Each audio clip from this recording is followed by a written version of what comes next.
Hi, and welcome to Marketing Optimization with AlexDesigns. I'm your host, Alex Harris, and today we have Sean Johnson, the partner at Digital Intent in Chicago. How you doing today, Sean? Doing well. How are you? Awesome. Sean, to get started, I'd like to ask, what is your definition of optimization and why is it beneficial? My definition of optimization. I guess it would be running a series of experiments over time to improve a particular metric that is fundamental to the success of your business. And it's beneficial because it improves the success of your business. Yeah, it's a wide open question. Yeah, sure. Absolutely. So tell us a little bit about Digital Intent and the other stuff that you do and how did you get started? Sure, yeah. So Digital Intent started off very much like a typical sort of dev shop. I had a background in marketing and design, and one of my other partners, Joe, did as well, and he actually had a VC background. But what we kind of wanted to do is we had sort of a 2 or 3 year vision to build a team of people that could increase the likelihood of success for a startup. And so whereas when you think of a typical dev shop, they come in and they hand you a stack of papers that say, this is what we want you to build, and then you build it, and you're more or less collaborative with them. We approach it as we're trying to help them craft the business. They're not simply trying to develop a piece of software, because the software, it's not easy, but it's much easier than getting customers or getting anybody to care about it. And so we work much more closely, I think, with our clients on the strategy side, going out and actually talking to customers, either with them or on their behalf. We design the thing, we build the thing, and then working with them, we try to employ strategies to actually get some traction for them. And at the end of the day, for most of our clients, they're kind of asset-based businesses, and so the product really is a funding event in a lot of cases. And so that was kind of the vision, and it was really to kind of give them a startup team in a box, I guess you could say, of 3 or 4 kind of multidisciplinary people that can work with them to kind of move their business forward. And the evolution of that was we actually started a fund about 4 months ago that more formalizes that. And so now we take material stakes in these companies, and we actually are very literally their partners. And all the companies that are presently in the fund worked with us previously as clients, and so we knew how we all worked together, and the relationship was good, and they trust us and we trust them. And but the idea was to kind of align incentives even further and be very involved in making them successful in any way that we possibly can. So we help them put together pitch decks, and we help them raise money, and we help them literally do anything that we can to try to make it successful. That's really interesting. So you guys are essentially helping with optimizing their campaigns and every level. You're doing creative. Is that how it works? Yeah. Their product is their business. And so anything that we can do. So customer support, either emails or processes, we don't necessarily man it, but implementing email campaigns, both on an activation and on a retention basis, push notification strategies, various kind of tests on an acquisition basis. And really they're early on, so we're not really, the growth hacking phrase kind of gets thrown around a lot. I think that has a lot to do with the scale of organization that you're at. Mm-hmm. These companies are pre-revenue for the most part, and they're certainly like pre-product market fit, I would say. So we're doing acquisition stuff, but it's much more tactical in nature, and it's really they want to be able to go into an investor and be able to say, hey, we have good reason to believe that these channels are going to be viable for us for acquiring customers. And we've certainly optimized them kind of over time, but they're going to be scalable strategies for us, so that if you make an investment in us, this isn't kind of we're not doing stuff that's not going to scale, and it's not going to get us to the next level. So that's really interesting. So you're when they're building the beta prototype, essentially you're getting in at that point and helping them influence and get off to the right start. Yeah, we build it with them, and we pre-launch, we're putting up landing pages for them, and working through kind of what that email flow is, trying to structure kind of a viral loop there so they can kind of incentivize referrals for pre-launch. We help them with content marketing pre-launch to try to kind of get a good base there, build up a list of PR contacts for kind of outreach when things are ready to go, put together kind of an app store strategy for launch, like how do they optimize their app store page for SEO, what sort of paid channels can we exploit there to try to manipulate the likelihood that they get on some lists that way, app store reviews, all that kind of thing. So really, yeah, like I said, it's we have a very broad set of things that we help a client do, and it's really outcomes focused. So our goal isn't to build some software. Our goal is to build a successful company. So anything that we can do to help that is what we try to do. Yeah, that global picture is really where I see you're giving a lot of value, because clients come to me and they're like, oh, just build us a landing page, and that's basically our funnel. And that kind of brings me to my next question. I did have a chance to look at your ultimate guide to funnel optimization on Snapclass, which is really great. I love doing these videos because I love meeting, smart people like you, but doing the research and reading your content, it just, validates why I brought you on the show in the first place. I mean, I'll link that up in the show notes, but can you tell us a little bit of the takeaways that you provide in that ultimate guide to funnel optimization? Most people end at that landing page, really what encompasses the, at a high level, that funnel optimization strategy? Yeah. So I think I guess the premise behind that document is basically getting people to think about kind of every stage of the funnel. And it really is just based on McClure's startup metrics for pirates, just in a little pretty funnel. It's acquisition, activation, referral, retention, revenue. Most companies think about acquisition and they think about revenue, and they miss out on the middle, which is kind of where I would argue that they need to spend their time, certainly pre-product market fit. Revenue will, if you build a great product or provide a great service, revenue will figure itself out.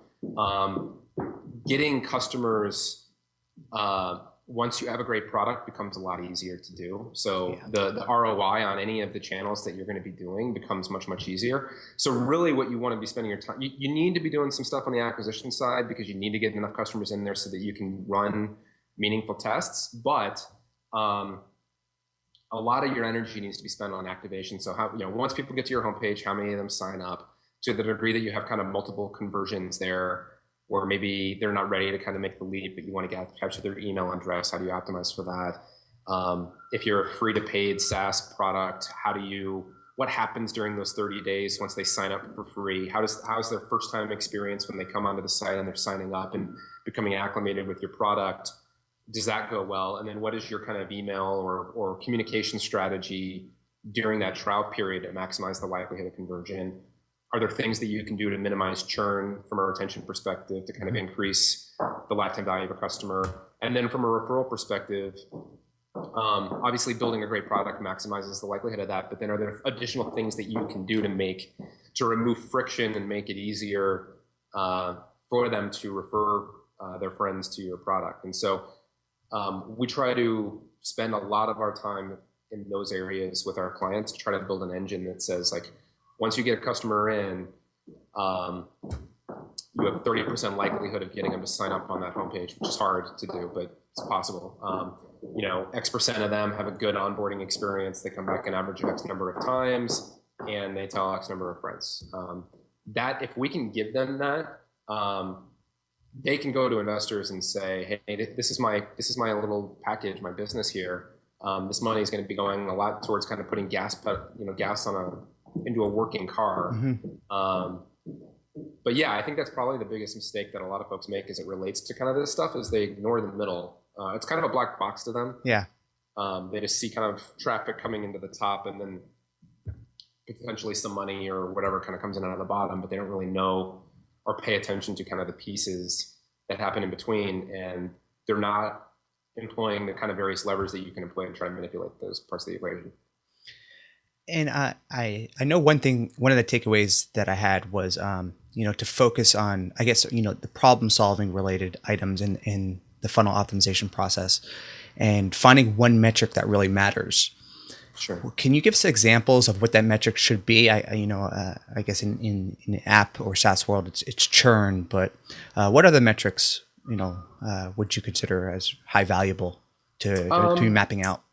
Yeah, so I mean, if you're focusing, when we're very early on, so pre-launch, for example, we're spending a lot of time focusing on, um, we use homepage kind of activation as a metric, and really you're capturing kind of an email address early on. Hmm. That's when we're doing a ton of the landing page stuff, and we're running targeted kind of AdWords or Facebook ads or various social kind of stuff. And we're simultaneously, trying to build up a base of users, but more importantly, we're trying to kind of understand the positioning that works. So what headlines are working effectively?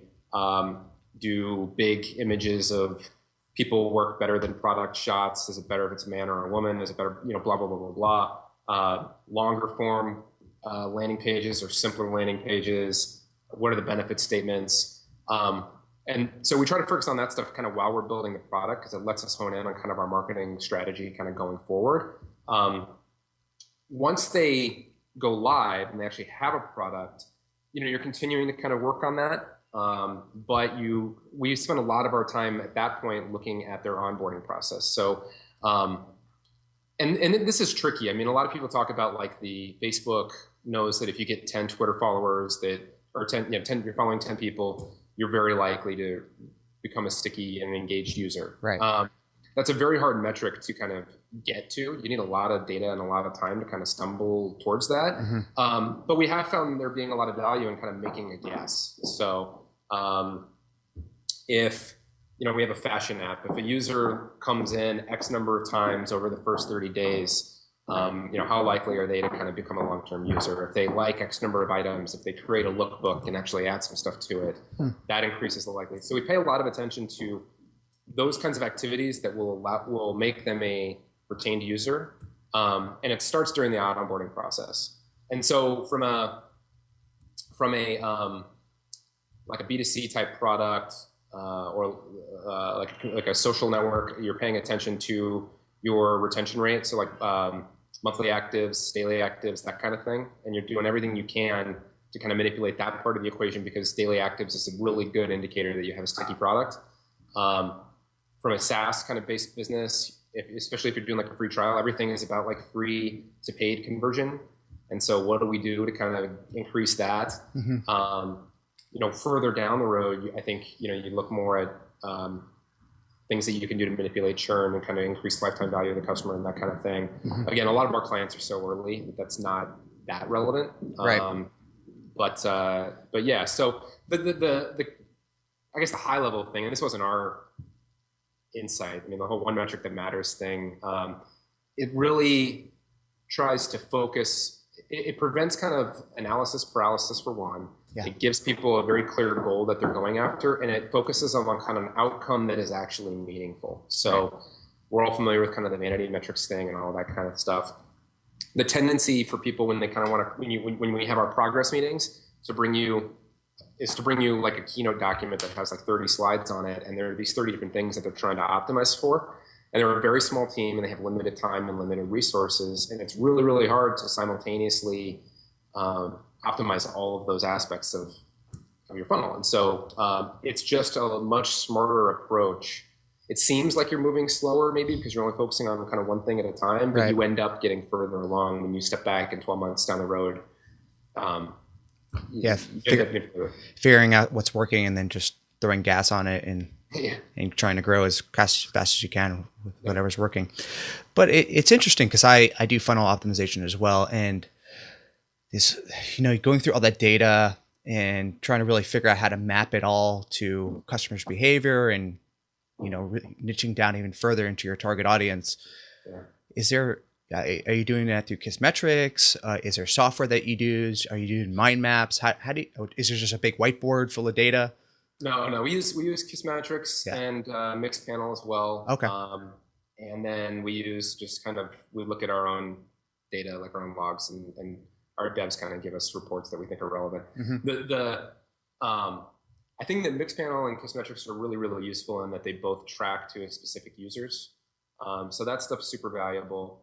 I think that the homegrown data is really valuable early on because what it lets you do is identify outliers. It's not that valuable to know that it's valuable from an investor perspective. Mm-hmm. So when you're talking to someone, you're saying like the average user on our site, let's say has, use the fashion app example, has a lookbook, and the average user has added 3 items to that lookbook, right? People, what they kind of ignore is that follows a very like steep curve. It's not like a bell kind of curve. It's like the majority of your people don't have one period. A couple of people have one that has 1 item in it, and then kind of trails off after that. But then you got this person way over here that's got 300 items in their lookbook, and you're like, who is that person? And it's hard to kind of get to that data through like Google Analytics, and it can be kind of tricky through a mixed panel or something like that as well. At least the way that we're using it. But with your kind of looking at your data yourself, we're able to say, okay, who is that person? Right. And then we want to go talk to them, and we want to find out who are they and where can we find more of them. So I think a lot of people look at averages, and averages are not that useful, I think. I mean, it's useful. It's useful when, from a conversion rate optimization perspective, because you're looking at an aggregate. It's also useful from an investor perspective because they often think in averages, and that's great. But from a making fundamental shifts in your product or changes in your product that will get more of those 300 people that add 300 items, and figuring out who they are and understanding kind of their psychographics, so that from an acquisition perspective you can go get more of them, and from an activation perspective you can position it in a way that speaks very much to them, is stuff that's really, really hard to do, at least from what I've seen with a Kissmetrics type of tool. And so we use both, just right. So we don't miss that person, because if we miss that person, that's a huge opportunity for us. And to look at kind of just the average and say, oh, hey, we're doing great. Yeah. You're missing out on a lot of gold, specifically from your most engaged users. And since they're new sites that you mostly deal with, I'm sure their advertising budgets are slim to none. How is there any best practices for driving down their cost per acquisition costs, their CPA? Yeah. So they spend a lot of time doing content marketing, right? Just because it's it's sweat equity, and that stuff can be super valuable. So we try to spend a lot of time with them on assume that you're in this for 3 years, or 5 years, or whatever the timeline is. Adopt kind of a content marketing strategy that is designed to communicate influence, give you credibility, entice the user to potentially want to learn more and sign up for your product in some way, and secondarily will target some keywords that you think are relevant from an organic sort of SEO perspective. Mm-hmm. Because there's a lot of stuff that you can do from an SEO perspective. Google's trying to close a lot of loopholes. Most of our clients aren't really that familiar with some of the more gray hat sorts of things that you can do. Right. But what we do know works is in making a long-term investment in content that is relevant to your audience and is meaningful and is optimized for the kinds of keywords that you think are going to convert well. And so that's a big one that we kind of try to do across the board. We do also try to explore opportunities for kind of long tail search stuff. So any artifact that's happening inside of the temptation for a lot of clients is to have a product be kind of a walled garden where all of the data lives behind a login. And it's useful in terms of like you're not wanting to get kind of give away all your value without actually getting the user. But there's data that you frequently will have that's super valuable that you can leverage from an organic growth perspective by targeting kind of long tail search. So, again, to use the fashion app, they've got 10,000 items or articles of clothing kind of in their feed. And it was an iPhone app that they're working on a web app right now. That'll be 10,000 web pages that we can optimize on a very granular level by designer and by look and all those kinds of things. And hopefully they can get some organic traffic from that. Maybe it's 2 users a month that actually search for that particular term, but you do that times 10,000. And if they can get on that first page, that'll be super helpful. So we try to find content like that is generated either by the user or is generated just through activity in the product, and try to make some of that stuff kind of public facing with an eye for conversion. So that landing page that you land on when you get to one of those kind of one-touch search pages, how do we get that person to be interested enough in, oh, what is this product here? How do I Right. sign up? That kind of thing. That's, I mean, yeah, definitely free content. Over delivering on that eventually is going to drive down your CPA and Yeah. bring in more users for free, I guess. Well, and I think the other thing, you're talking about conversion optimization. I mean, that's huge in terms of driving down CPA, because you can either, you got 1,000 users come into your site, and let's say 10% of them give you their email address. Right. You can either try to spend money to acquire another 1,000 customers and double your traffic, or you can make some, an investment of time and energy in optimizing that page and get that number up to 20%. Right. And the net is the same. And it's arguably cheaper to do the second. Right. And dividends you're going to pay over the long term, are much, much higher that way too. Yeah, I love these videos because I can always go back and listen to all the different strategies that the experts tell me. But I know, moving into closing the interview, I know you also are involved in the Growth Hacker community. Do you want to just briefly talk about Sure. some of the stuff going on in Chicago, and then we can close so from there? we started the Growth Hacker Growth Hacker meetup here a year ago, and we've had 4 or 5 folks that came out. And the idea behind that was really just, we saw a trend here where there was kind of this confluence between marketing and dev, and we have a really great dev team that cares a lot of that's very outcomes focused and cares about the success of the company. Right. And so they're not interested really anymore in just building kind of cute products. Like, that's just not. They want to see these things be successful. And so we had a strong alignment of incentives there. And the whole Growth Hacker thing kind of came up. And again, I don't think, none of us here would kind of consider ourselves growth hackers per se. Again, I think it's an issue of scale for the most part. The kinds of things that those folks are doing, the sites that they're working on for the most part have a level of traffic that is far beyond kind of what we're doing. But there was a lot of stuff that we could learn from them. There are strategies that we could leverage on a smaller scale. And so the theory there was basically, we could either fly around the country and try to meet these people for lunch, or we could bring them here. And so that was kind of where that whole thing started from. And in Chicago, it's interesting because Chicago, not a lot of those folks are here. And I think that Chicago has a really, really vibrant tech community at this point. And I think that some of the stuff that those folks are talking about is starting to kind of make its way here. But to a large degree, they're hungry for this kind of information. And there aren't a whole lot of speakers here or folks here that have it. And so we wanted to create a group that just kind of, we put on an event where we can get somebody to come in. We won't do it otherwise. And we tried to limit attendance to folks that are practitioners that could walk away with something and tomorrow go and do something with it. And so those combinations of things, I think we had some really good speakers, and the quality of the conversation was super, super high. And like you said, I mean, they were able to, a lot of conferences you go to and you get kind of fluff and 50,000 foot view,